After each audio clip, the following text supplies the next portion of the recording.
Sri Parashakti Vidyala CBSE Class 7th Subject Physics. 7th Standard Physics Chapter 4 Heat. In the previous class we had discussed about what the difference between the clinical thermometer and laboratory thermometer and transfer of heat. So how does heat flow? Let us try to understand this activity. Activity 4.6, refer page number 40. So activity 4.6, take a rod or flat strip of a metal or a rod or flat strip say of aluminum or iron. Fix a few small wax pieces on the rod. These pieces should be at nearly equal distance. So wax மெழுக வந்து அந்த ராட்ல நம்ம fix பண்ணணும், equal டிஸ்டன்ஸில் இருக்கிற மாதிரி.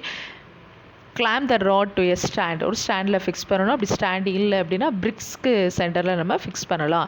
If you do not find a stand, you can put one end of the rod in between bricks. Now heat the other end of the rod and observe. So ஒரு candle other எண்டில் வச்சு நம்ம என்ன பண்ணணும், heat பண்ணணும். So what happens to the wax pieces? So wax பீசஸில் என்ன நடக்கும் அப்படின்னு கேட்டிருக்காங்க. do these begins to fall? which piece falls the first?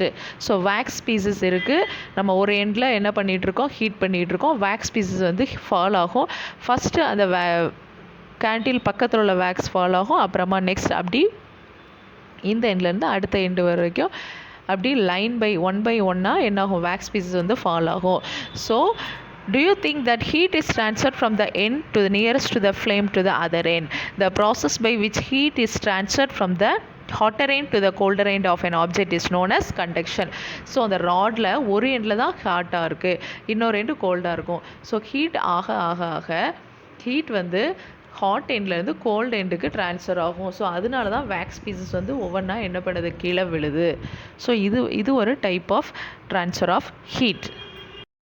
So in solids generally heat is transfer by the process of conduction. So solids எல்லாத்துலேயுமே conduction அப்படிங்கிற மெத்தடில் தான் heat வந்து ட்ரான்ஸ்ஃபர் ஆகும். ஸோ கண்டக்ஷன் மெத்தடில் ஹீட் வந்து ஹாட்டர் எண்ட்லேருந்து colder எண்டுக்கு என்ன ஆகுது, ட்ரான்ஸ்ஃபர் ஆகுது. ஸோ சாலிட்ஸில் எல்லாமே கண்டக்ஷன் மெத்தடில் தான் ஹீட் ட்ரான்ஸ்ஃபர் ஆகும். Do all substance conduct heat easily? So எல்லா சப்ஸ்டன்ஸுமே ஹீட் வந்து ஈஸியாக கண்டக்ட் ஆகுமா? No. You must have observe that the metallic pan for cooking has a plastic or wooden handle. Can you lift a hot pan by holding it from the handle without getting hurt? So நீங்கள் frying pan, metallic பேன்லாம் பார்த்தீங்க அப்படின்னா அதில் handle வந்து plastic R வுட்டில் ஆகிருக்கும். So இதை வந்து நம்ம ஈஸியாக என்ன பண்ணலாம், ஹோல்டு பண்ணி அந்த பேனை வந்து நம்ம ட்ரான்ஸ்ஃபர் பண்ணுவோம். ஸோ இந்த மாதிரி வுட்லேயோ பிளாஸ்டிக்லேயோ ஹீட் வந்து என்ன ஆகாது, ஈஸியாக ட்ரான்ஸ்ஃபர் ஆகாது. ஸோ சில மெட்டீரியல் வழியாக தான் ஹீட் ஈஸியாக ட்ரான்ஸ்ஃபர் ஆகும், சில மெட்டீரியல்ஸ் வழியாக ஹீட் வந்து ட்ரான்ஸ்ஃபர் ஆகாது. So next activity 4.7, heat water in a small pan or a beaker. Collect some articles such as steel spoon, plastic scale, pencil and divider. Dip one end of each these articles in hot water. ஒரு பீக்கரில் hot water எடுத்துகிட்டு நம்ம சரௌண்டிங்கில் உள்ள some ஆப்ஜெக்ட்ஸை நம்ம collect பண்ணி வச்சுட்டு அந்த ஆப்ஜெக்ட்ஸை நம்ம ஹாட் வாட்டரில் என்ன பண்ணணும், டிப் பண்ணணும். டிப் பண்ணி 1 or 2 minutes வைக்கும்போது அதோட இன்னொரு எண்டை நம்ம டச் பண்ணி பார்க்கும்போது ஹாட் இருந்துச்சு அப்படின்னா அது வந்து ஹீட் வந்து அந்த இடத்துல ட்ரான்ஸ்ஃபர் ஆகிருக்கு. ஸோ ஹீட் இல்லை அப்படின்னா அது வழியாக என்ன ஆகாது, ஹீட் வந்து ட்ரான்ஸ்ஃபர் ஆகாது அப்படின்னு மீன் பண்ணிக்கலாம். ஸோ கீழே டேப்லெட் காலம் பார்த்தீங்கன்னா article material with which article is made of, does the other end get hot? So steel spoon எதால் ஆனது, மெட்டலால் ஆனது. அது வழியாக ஹீட் ட்ரான்ஸ்ஃபர் ஆகுமா, அந்த எண்டு வந்து ஹாட்டாக இருக்குமா அப்படின்னு கேட்டால் எஸ். ஸோ நெக்ஸ்ட் ஒவ்வொரு மெட்டீரியலாக நம்ம என்ன பண்ணணும், எழுதிட்டு அது எதால் ஆகிருக்கு, அந்த எண்டு வந்து ஹாட்டாக இருக்கா கோல்டாக இருக்கா அப்படிங்கிறத தேர்ட் காலமில் நம்ம மென்ஷன் பண்ணணும். So the material which allow heat to pass through them easily are call conductors of heat. So எந்தெந்த மெட்டீரியல் வழியெல்லாம் ஹீட் ஈஸியாக ட்ரான்ஸ்ஃபர் ஆகுதோ அந்த மெட்டீரியலுக்கு நேம் வந்து conductors. For examples aluminium, iron and copper. So the material which do not allow heat to pass through them easily are call poor conductors of heat such as plastic or wood. Plastic wood வழியெல்லாம் ஈஸியாக heat வந்து transfer ஆகாது. So இதெல்லாம் poor conductors or insulators. Poor conductors are also known as insulators. So the water and air are poor conductors of heat. Then how does the heat transfer take place in the substance? Let us find out. So water, air வந்து poor conductor தான். So அது வழியாக எப்படி வந்து heat transfer ஆகுது அப்படிங்கிறத நம்ம next ஆக்டிவிட்டியில் பார்க்கலாம். Activity 4.8, take a round bottom flask. If a flask is not available, a beaker can be used. Fill it 2/3 with water. So place it on a tripod or make some arrangement to place a flask in such a way that you can heat it by placing a candle below it. So ஒரு beaker or round bottom flaskல 2/3 pot வந்து water எடுத்துகிட்டு அது ஒரு ட்ரைபாய்டு, அதாவது ஒரு ஸ்டாண்டில் fix பண்ணிவிட்டு நம்ம பிலோ சைடில் வந்து கேண்டில் வச்சு என்ன பண்ணணும் அப்படின்னா அந்த வாட்டரை நம்ம ஹீட் பண்ணணும். So wait till the water in the flask is still. Place a crystal of potassium permanganate at the bottom of the flask gently using a straw. So நம்ம கேண்டில் வச்சு என்ன பண்ணணும், அந்த வாட்டரை ஹீட் பண்ணணும். அண்டு பொட்டாசியம் பெர்மாங்கனேட் கிறிஸ்டல்ஸை அந்த பாட்டமோட ஃப்ளாஸ்கோட பாட்டமில் நம்ம என்ன பண்ணணும், பொட்டாசியம் பெர்மாங்கனேட் ஆட் பண்ணி ஸ்ட்ரா வச்சு என்ன பண்ணணும், மிக்ஸ் பண்ணணும். So now heat the water by placing the candle just below the crystal. Write your observation in a notebook and also draw a picture of what you observe. So நம்ம என்ன observe பண்ணணும் அப்படிங்கிறத நம்ம நோட்புக்கில் note பண்ணணும். And என்ன observe பண்ணியிருக்கோம் அப்படிங்கிறத watch பண்ணணும். when water is heated, water heat ஆகும்போது the water near the flame gets hot. So முதல்ல என்ன ஆகும் அப்படின்னா அந்த ஃப்ளாஸ்கில் டாப்பில் உள்ள வாட்டர் வந்து ஹீட் ஆகாது, பாட்டமில் உள்ள வாட்டர், அதாவது ஃப்ளேம் பக்கத்தில் உள்ள வாட்டர் தான் ஹீட் ஆகும். ஹீட் ஆகிட்டு இந்த ஹீட் ஆனதுக்கப்புறம் என்ன நடக்கும் அப்படின்னா அந்த ஃப்ளேம் பக்கத்தில் உள்ள ஹாட் வாட்டர் ஹீட் ஆகி அது சைட்ஸ் வழியாக மேலே வரும், அது மேலே பாஸ் ஆகும், சைட்ஸ்லேருந்து கோல்டு வாட்டர் கீழே வரும். அப்புறமா இது ஹீட் ஆனதுக்கப்புறம் ரைஸ் ஆகும், அப்புறமா சைட்லேருந்து கோல்டு வாட்டர் கீழே வரும். இப்படி ஃபுல்லாக ப்ராசஸ் ஃபுல்லாக நடந்து டோட்டல் வாட்டர் ஃபுல்லாக என்ன ஆகும், ஹீட் ஆகும். So hot water rises up, the cold water from the sides move down towards a source of heat. This water also get hot and rises up. So the water rises up and water from the sides moves down. This process continues till the whole water gets heated. So இந்த process ஃபுல்லாக continue ஆகும். இந்த பிக்சரில் பார்த்தீங்கன்னா உங்களுக்கு ஒரு idea கிடைக்கும். So பீக்கரில் water எடுத்துகிட்டு அதில் பொட்டாசியம் பெர்மனன்ட் கிறிஸ்டல்ஸ் ஆட் பண்ணிவிட்டு நம்ம ஹீட் பண்ணும்போது ஃப்ளேம் பக்கத்தில் உள்ள வாட்டர் ஃபஸ்ட்டு ஹீட் ஆகும், அந்த வாட்டர் மேலே ரைஸ் ஆகும், ஹாட் வாட்டர் மேலே ரைஸ் ஆகும். ஸோ சைட்ஸில் உள்ள கோல்டு வாட்டர் கீழே வரும், மறுபடியும் அது ஹாட் ஆனதுக்கப்புறம் அது மேலே ரைஸ் ஆகும். ஸோ இந்த ப்ராசஸ் ஃபுல்லாக கண்டினியூஸாக இந்த ஹோல் வாட்டர் ஹீட் ஆகிற வரைக்கும் இந்த ப்ராசஸ் கண்டினியூ ஆகும். This mode of heat transfer of heat is known as convection. So சாலிட்ஸில் கண்டக்ஷன் மெத்தட் நடந்துச்சு, லிக்விட்ஸில் ஹீட் எப்படி ட்ரான்ஸ்ஃபர் ஆகுது, என்ன மெத்தடில் அப்படின்னா கன்வெக்ஷன்.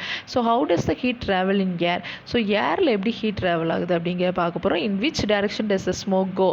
ஸோ ஸ்மோக் வந்து என்ன டைரக்ஷனில் போகும், கீழேயா மேலேயா அப்படின்னு பார்த்தா ஸ்மோக் வந்து மேலே தான் ரைஸ் ஆகும். So the air near the heat source gets hot and rises. So hot ஏர்னாலும் சரி ஹாட் வாட்டர்னாலும் சரி என்ன ஆகும், ரைஸ் ஆகும். The air from the sides comes in to take its place. In this way the air gets heated.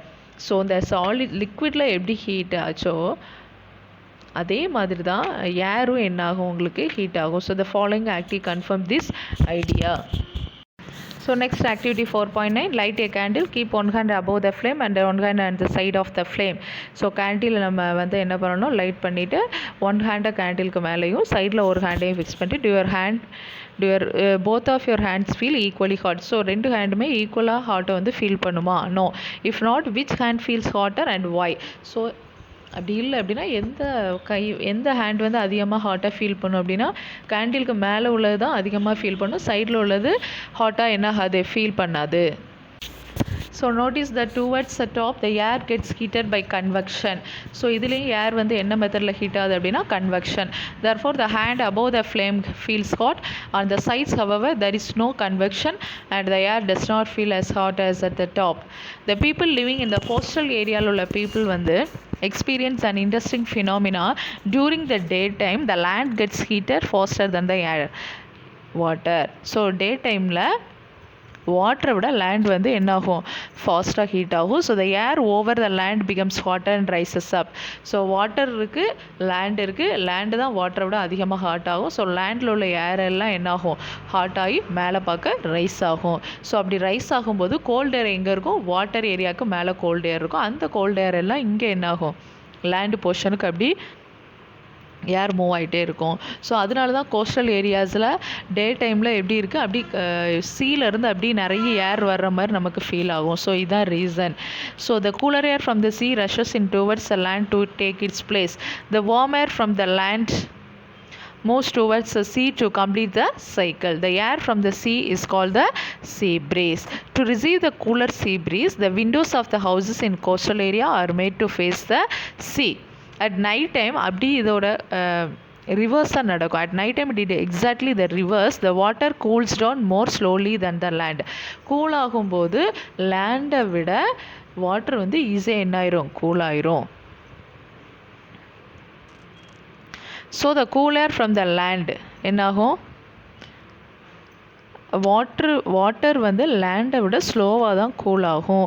So அதனால land வந்து ஈஸியாக கூல் ஆயிரும். அப்போ லேண்டோட கூல் ஏர்லாம் எங்கே போகும் அப்படின்னா சீக்கு அப்படி ட்ரான்ஸ்ஃபர் ஆகிட்ருக்கும். So the cool air from the land move towards the C.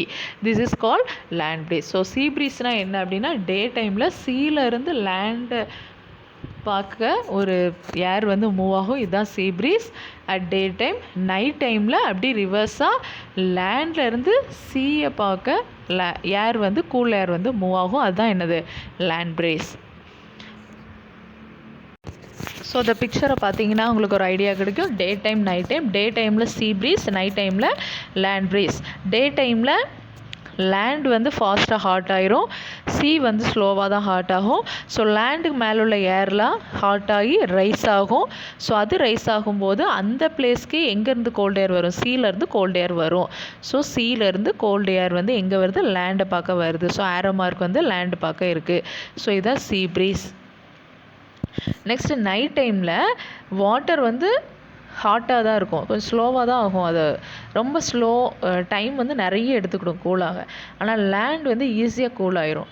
So சீக்கு மேலே உள்ள வாட்டர் ஏர் எல்லாம் என்னாகும், ஹீட் ஆகி அப்படியே மேலே பார்க்க ரைஸ் ஆகும். கூல் ஏர் வந்து எங்கேருந்து வரும், லேண்ட்லேருந்து கூல் ஏர் வரும். ஸோ ஆரோ மார்க் வந்து லேண்ட் டு சீ வந்து போட்டிருக்காங்க. ஸோ இதுதான் என்னது, லேண்ட் ப்ரீஸ்.